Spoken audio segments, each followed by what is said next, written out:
SBET stock analysis. This is for 6th of June and onwards. In this 1-minute video, you know, I'm breaking down my exact play and everything. And to come to this point, it's taken me 5 years, every single day grinding. I've done 41,000 videos. Track record, I've seen what's working for me, what's not. It's all documented. And especially SBET, I'm not closing myself to this bullish idea. 30% down, it's criminal.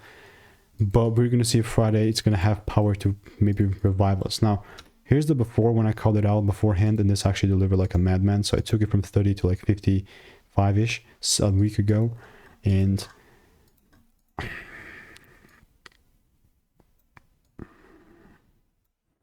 if there is no sort of shift, there is not going to be me buying. And this is very, very optimistic. Do I think there's going to be a second runner of this?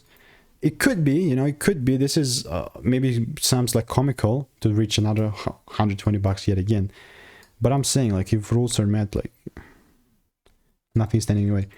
I really doubt it, but I'm open-minded to it, you know. And what's the alternative here? I'm just going to look at auto ticker symbols where this can actually pump again because it's shown that it could. We're going to see. I'm waiting for rules. So if you do want to learn how I'm making 5-10K per month trading, click the first link in the description, get my free emails.